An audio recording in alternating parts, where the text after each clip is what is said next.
this video, I'm going to discuss my experience with a spokesperson.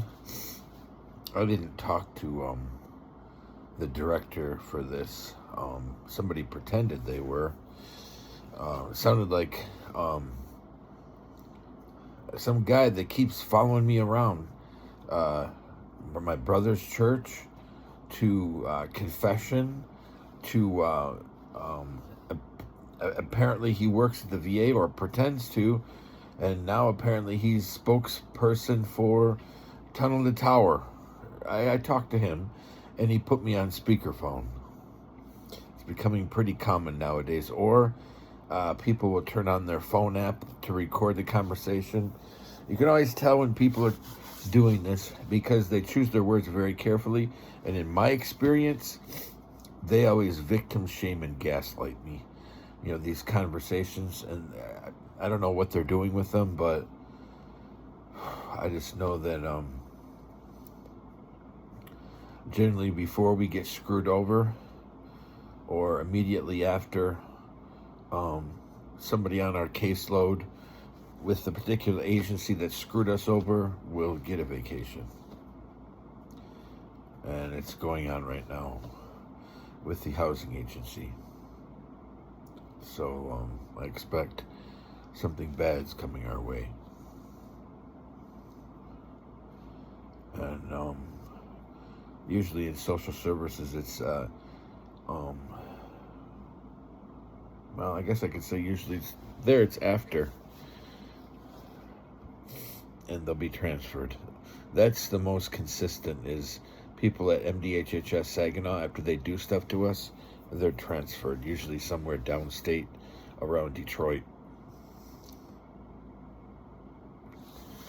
But my experience with them was talking with them. I mean, this is a month and a half after I actually applied for help, but I was told, just sit tight, they'll get to you eventually.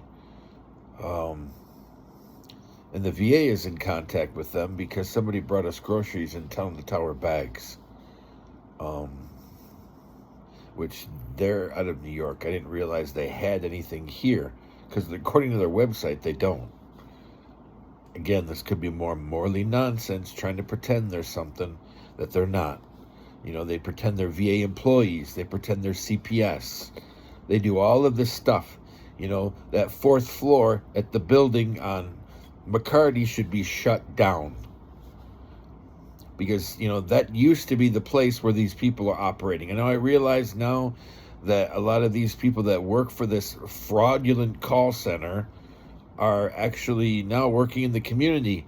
And they have 1099 contracts with all kinds of agencies. And then there's always the use Wi-Fi in your complex, you know, the broad Wi-Fi spot across the whole complex, like for security, for the staff to communicate on Wi-Fi calling, stuff like that. People could always use that live in the complex. That's what they did in Country Way. That's how they screwed with us there. Their little hidden network, you know, I found it driving around the complex and finding out every single building, somewhere in the building has a hotspot that broadcasts. Not a hotspot, correction, that would be a Wi-Fi extender that broadcasts. And now they do it here too. That's also the network that people have used to hack us and destroy our devices. Many times is that network. But not always, because we have apartment buildings here in our particular building and other buildings around here that are empty, but they still have internet. Does that make any sense to you? It doesn't to me. Because when a new tenant moves in, if they're using somebody else's network, as I've said in other videos, that's fraud. That's illegal. You live in a place, you use internet. If it's not on your lease and you're using somebody else's, if the cable company was to investigate, that's fraud. But anyway, we're talking about Tunnel to Tower. And I told them our entire situation. And despite what their website says, they only help for a few situations. And this was really concerning for me, so I lectured this guy. I don't like him. You know, first of all, I don't like deceptive people. Generally, my gut will give me I'll get a strange feeling in my gut they're being deceptive, and then I'll start to feel slightly nauseated. And then from that point, I'll just have a hatred. I won't want to be around that type of person. I don't like deceitful people.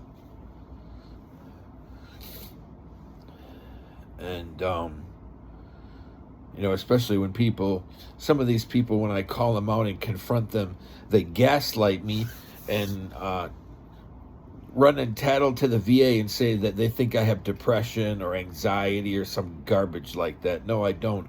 I'm sick of people doing stuff to my family. I don't have depression. I'm sick of people doing things to my family and getting away from it with it. And then people bullying the hell out of my family to turn them against me.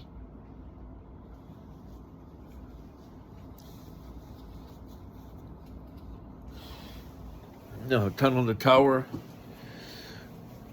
he gave me a list of things that they help people with.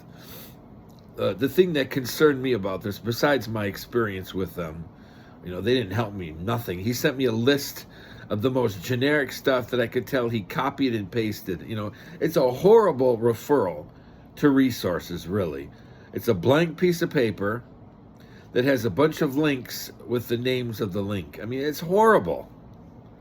It shows that absolutely no concern is for the people they hand that out. Absolutely no damn concern at all.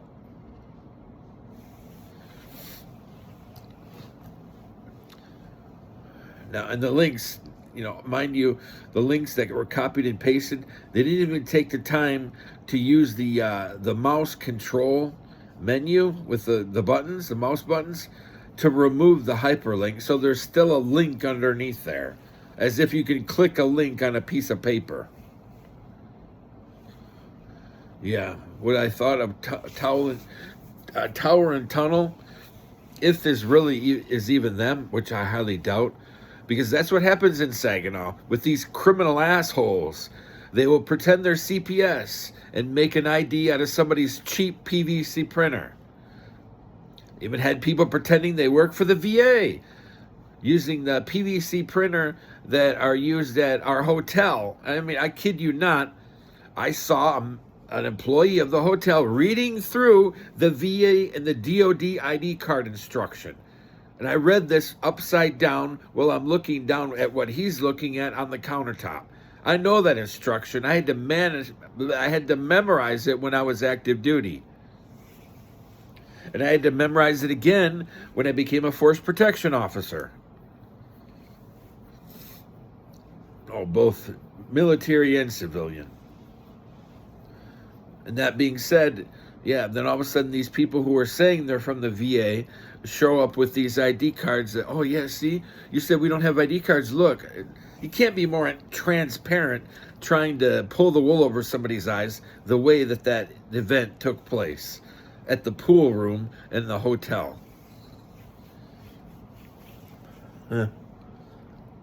Unbelievable. Yeah, and the ID card was one of the worst jobs I have ever seen. Worst copying job I've ever seen. Didn't have any biographical data. Didn't have any expiration date. Nothing. You know, it's very rare on a CAT card you see in def. Very rare.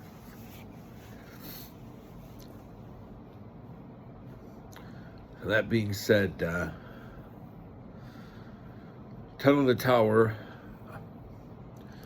they help people when they have an eviction proceeding, an eviction notice to get on a voucher. And then I corrected him. I said, no. I said, that's not how it works. When you get to the point of an eviction is filed against you, they take away your voucher. Well, we help people with that. No, you don't. That's how I know some of this stuff, this guy's lying. That's why I'd rather not talk to him again. I don't know if it's Tunnel to Tower, but if somebody knows people who are with the legitimate Tunnel to Tower, I would tell them that they have people in Saginaw pretending they're from their agency, and they are screwing veterans over. Just so you know.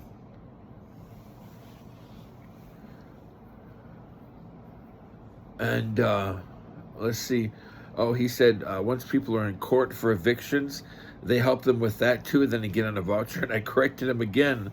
I said, you can't get a voucher once you have an eviction on your record. All it takes is even if it's canceled. Well, I was told that there's a way to cancel a lifetime ban from a voucher if an eviction proceeding was canceled before it went to a hearing. I was told there's a way. But generally speaking, once that notice is filed, and definitely by the time that you go to a hearing, you're no longer eligible for a HUD-VASH voucher the rest of your life. The rest of your life, mind you. It's not like, oh yeah, for a year, oh, for 3 years. No, the rest of your life. And that's any HUD-VASH program. You're ineligible. Any of them. Except for SSVF, because they're a separate agency. But you can't get a voucher. You can't get a voucher through them because their vouchers are earmarked by the VA. Again, HUD-VASH. So basically, if you're a HUD-VASH voucher recipient veteran and you get to the point of an eviction being filed, not a notice to quit, an eviction being filed by your landlord, you're done. You're going to be homeless again. Or something else. You got to find a halfway house or go live in a veteran's shelter or a veteran's home. And I see a lot of that in Saginaw. That seems to be the main goal, not getting vets better, putting them in a damn home. And nobody wants to stand up and fight. I will. I'm fighting for my family being ripped apart. And I don't know what's happening to my daughters overseas, but I know somebody is turning the screws to turn them against me. Somebody. It's not just their mothers. It's somebody.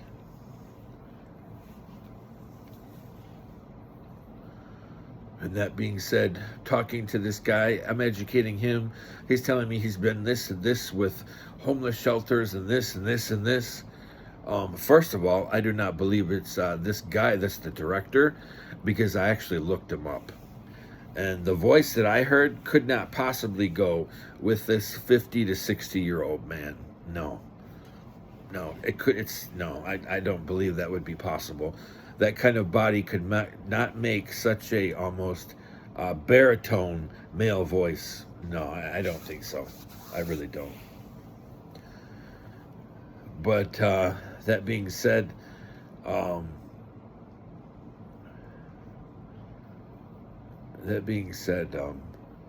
didn't help us at all. Listen to our story. It's almost like he's listening, mocking me. It was kind of my feeling. The different, sound effects while I'm talking. And then once I'm telling us apparently I told him too much of our story, because at least once or twice he just cut me off.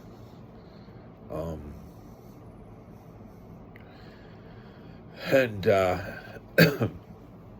sent me a non-committal letter or email correction. I do not believe this is Tunnel to Tower. I think it's more fraud in Saginaw. It's just more fraud. And it's pretty obvious. It's without a doubt. It's a good thing that I'm tough-minded, but not forever. When I see my kids suffering or getting turned against me, that breaks somebody. And when you see your kids suffering, that causes cracks in your wall as well. Your wall around you, your wall of military bearing. By the time your kids have started to, kind of disdain you a little bit because you're the problem. That's what they've been led to believe. Your family thinks you're the problem. People say, well, it's because you're a veteran. You need help. We're not the problem. I'm not the problem. And when you see people getting advantage of all kinds of sorts of stuff, getting advantage by turning their back on you and, making an alliance with your enemies, that's pretty, it's pretty disconcerting.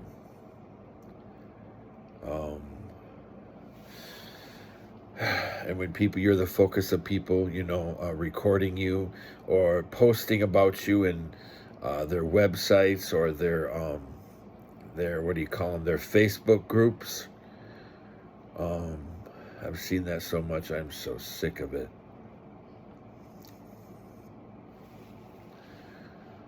Uh, it's just very disconcerting.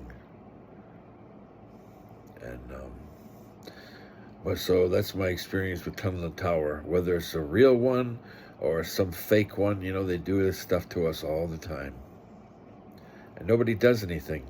I don't like police in Saginaw County. No one has ever done one thing to help us. Not one thing.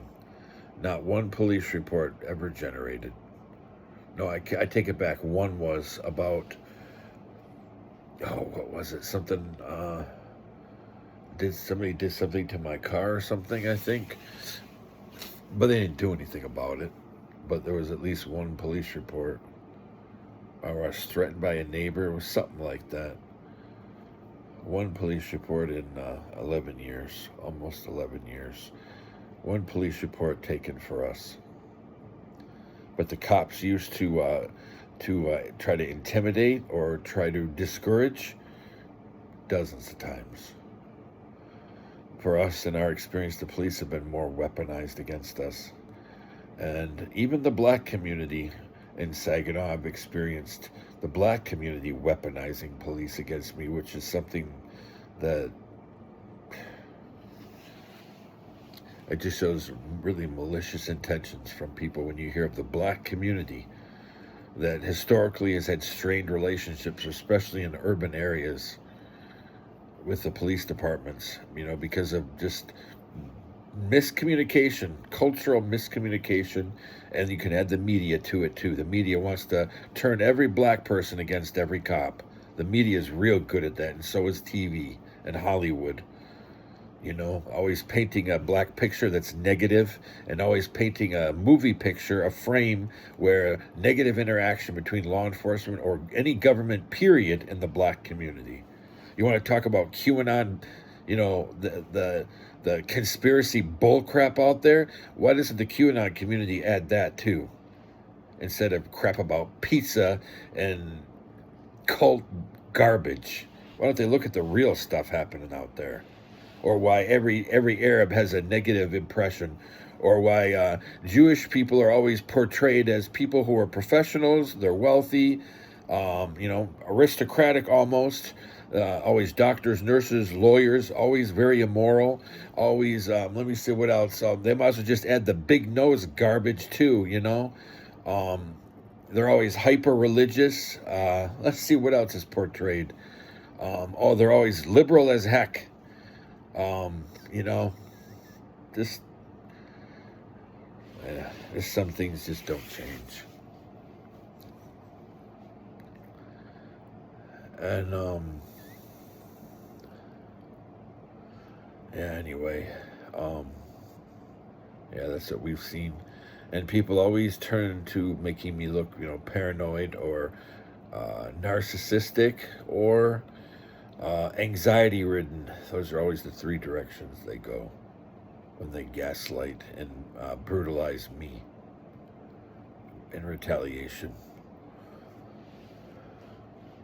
So from what I've seen from Tunnel to Tower, they didn't help us at all, even talking about our problems with allergies and airway and stuff in this place, and we really have to move, but we have the complication of the car issue. What do we do with the car that doesn't work?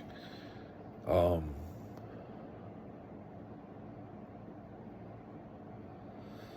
he said, sorry, it doesn't sound like we can help you with anything. The VA is bragging about how they could help me for about a year. Didn't happen. Never does. So that's what happened with Tunnel to Tower. I do not believe I was talking to Mr. Myers.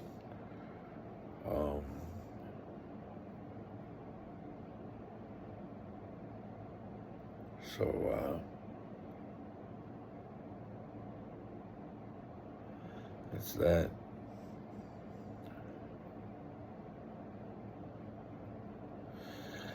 Another example of how,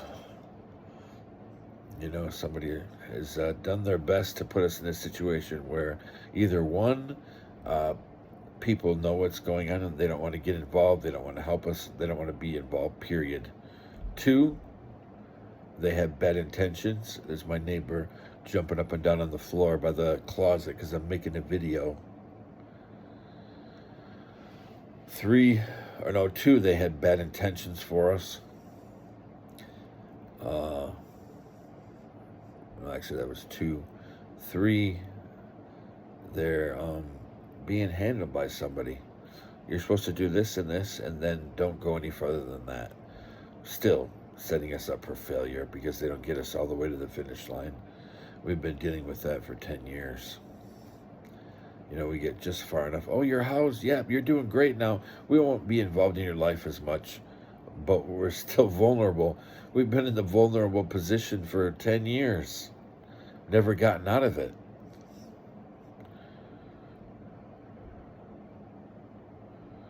Just like people at my VA were supposed to be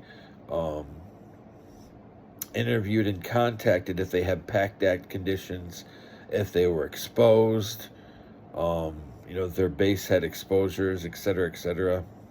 Nobody ever contacted me. Matter of fact, I tried to talk to these Terra people on 4 or 5 different occasions, and either one, my phone was conveniently knocked offline, or two, they tried to get through, and for some reason they couldn't, and I couldn't get them on the phone because I don't have their direct phone numbers. I got to call a hotline. So I never really talked to the Terra folks except through voicemail.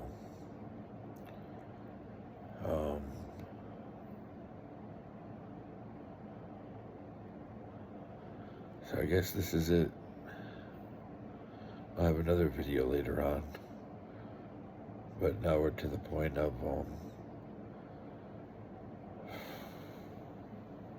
a bad place to be. I wish I would have never, first of all, I wish I never came back to the States. Even though all the disasters that happened overseas, we should have just stayed there. Whoever got involved in helping us repatriate and managed to break up my marriage. And then turn my youngest daughter's mother into a baby machine.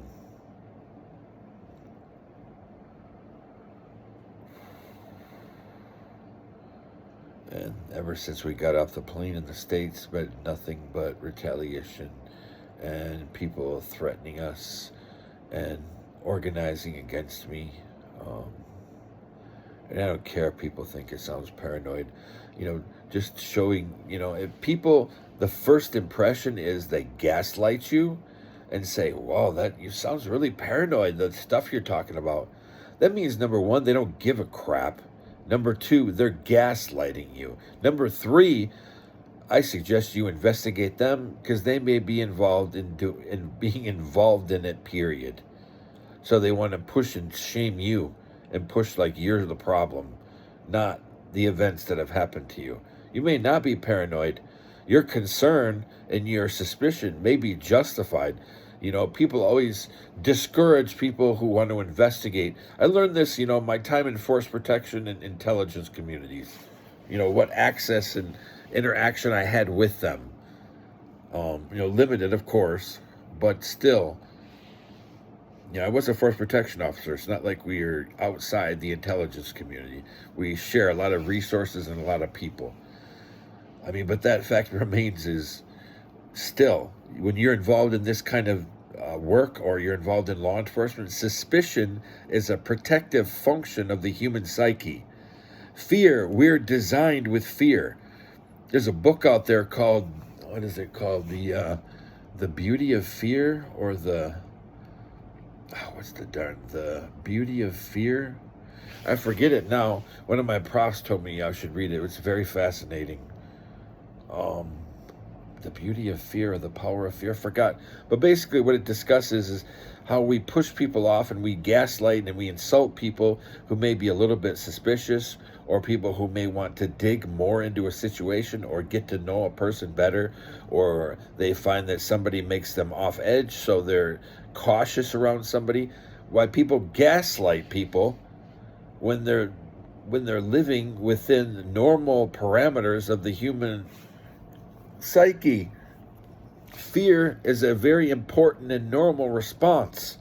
Fear is something that's left within humans because even though we're removed from our previous environment where we're more animalistic, we're more vulnerable to, the weather, more vulnerable to predators, etc., we're removed from that situation now. Actually, would backstep a little bit and say now our predators are each other, whereas before in nature that was much less. But our predators are we go against each other and predate each other much more than we did before modernity. But I mean, that being said, fear is a normal reaction. It's a protective function. It also helps to heighten your senses so that you can gather more information, and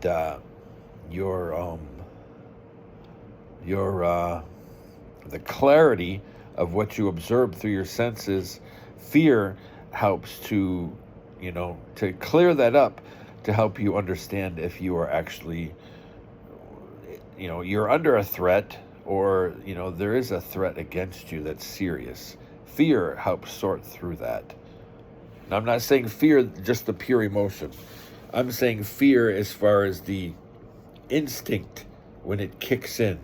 And then, you also got to add, analytics to it, the analysis of that fear. Or if you're just basing things purely on instinct, then, but then it's not bad either, because we do have protective instincts that don't require our intellect, putting up an arm when somebody hits you, or backing up from something swinging. Again, this is all based on the fear response, protective response. So I wouldn't say that acting without thinking something through thoroughly is necessarily bad in some situations, because that response does, cause our brain to quickly analyze the situation. Do I have to think about the car coming at me, 20 feet away going 80 miles an hour? Or what about that fan blade coming down? I got, a half of a second. Oof. You don't have to think about some things. It's pretty obvious, and your body acts accordingly. But fear is a very important function of evolution, and that's what this book asserts. Not only fear from breaking a moral code, but fear of violence, fear of loss, even the fear of, taking down boundaries and being vulnerable. Fear is involved in all of this, and it's not a bad thing. Suspicion and fear go together. Suspicion is fear that's been utilized many, many times because of particular situations. Suspicion is not something that's bad. And, some people call anxiety. I always deal with this at the VA. People, because I don't want to say this and sound arrogant, because I'm kind of smart, I'm not going to go into my testing scores or anything, but I'm kind of smart. There's a lot of people smarter than me out there, but I mean, considering my background, I guess I'm not bad. I'm not the kind of person that you would think from my background that I would have scores in particular areas that I do. You think I'm just some dumb country hick. That's what people would think. But that being said, when you try to explain to people that you're thinking ahead, also as the amount of time I spent with Asian communities and with, studying martial arts and Asian philosophy, also I think ahead. I see how things are connected, because I've also spent time studying with Native Americans. I listen to people. That's how I've learned a lot, not just from a book, sometimes by listening, to people who are subject matter experts on various things because it's their culture, or, they studied the history, or they're an elder, etc., etc. But that being said, if you are more intelligent than the people you're around and you're thinking things through, whereas they're just operating off the hip, just per the moment, yeah, let's live in the moment. The problem is when you just live in the moment, then you're not preparing for the next moment. So, you gotta kind of balance things out here between living in the moment and also preparing for the next one. So, that's the way I live. But some people are like, no, you don't have to think about the future. Don't overthink things or think ahead. If you don't think ahead about the car that's turning the corner when you're in the pedestrian walkway, you're going to get hit. If you don't think about the expiration date on that milk and you're pouring your cereal milk, you're going to have a problem. So that being said, an educated person looks at the variables much more in depth than people that don't care, or two, they've never developed those skills, or maybe they just don't have them. So judging somebody else, this is in my VA records. So judging somebody else's situation or calling it anxiety, mild or generalized anxiety, it shows that people, more than likely, they're probably not listening. Because they don't care, or just because they're bad people. That being said, so when people tell me something and other person says, oh, you're being paranoid, I listen. Paranoia is not necessarily a bad thing, and you can't label every single concern as paranoid or somebody having anxiety. Where's the line that you draw between being prepared and being just too worried?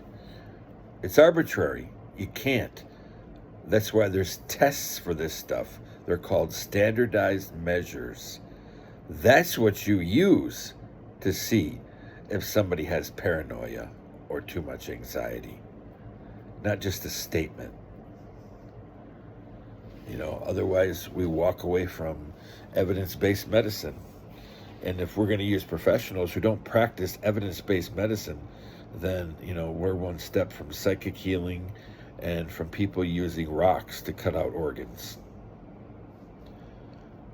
So that being said, anxiety, suspicion, fear, these aren't always bad things. But certainly you have to keep them under control. You have to use them, not abuse them, and not let them use you. So that being said, that's my experience after a segue with the Tunnel to Tower Foundation. Just somebody else to turn us down. So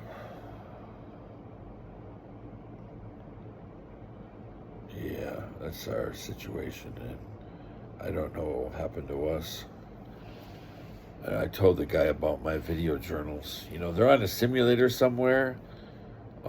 So, it may disappear like they have before.